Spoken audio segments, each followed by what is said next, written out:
the idea of a season is it's different from the one that came before it, and it's going to be different from the one that comes after it.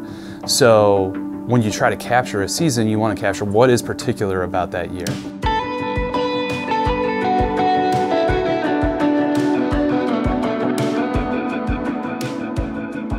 Didn't take very long to realize that we were going to be able to build some pretty compelling storylines. The moment that really sealed it for me was Syracuse has to cancel their fall because of a mumps outbreak. What? I mean, that's never happened in the history of lacrosse.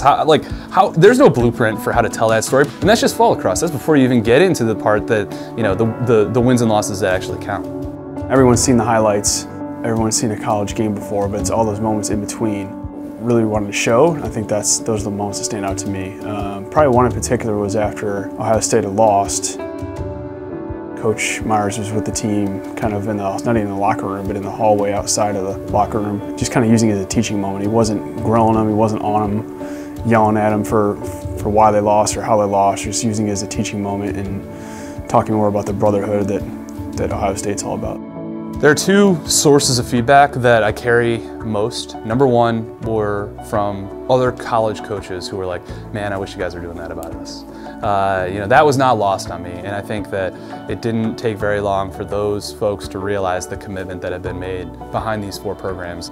And then the second source of feedback came from particularly high school coaches, but coaches that are not at that college level, who were using it as a way to pick something up, to get better at their jobs. I didn't expect that. I didn't know that we were going to get that going in, and particularly for some of the fall episodes where it was less focused on the outcomes that you were able to see, games that were televised or web streamed, the camera getting into practice and, you know, from stuff that's as granular as a drill to as high level and important as how you communicate your message and your goals to your team. Those were the two sources of feedback that surprised me the most and gratified me the most. You know, obviously as the season went along and we got closer to the postseason or into the postseason, you know, obviously the anxiety builds, and you want, in a perfect world, all four teams make it to the Final Four, and it would just be, you know, you couldn't write the script any better than that. The goal of this wasn't, let's create this and see who can win the title. If all four teams don't go undefeated and don't win the championship, at the same time, it was just as interesting in my mind to see those highs and lows. That's part of the game too.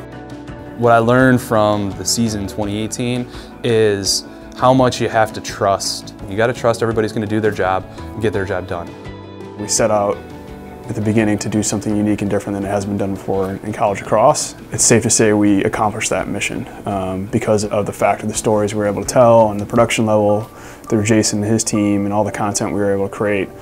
You really did get to know a lot of these guys and these coaches, these teams going through an entire season. I'm gonna kind of miss this, but hopefully, you know, hopefully there's a season 2019 and we'll just keep it going.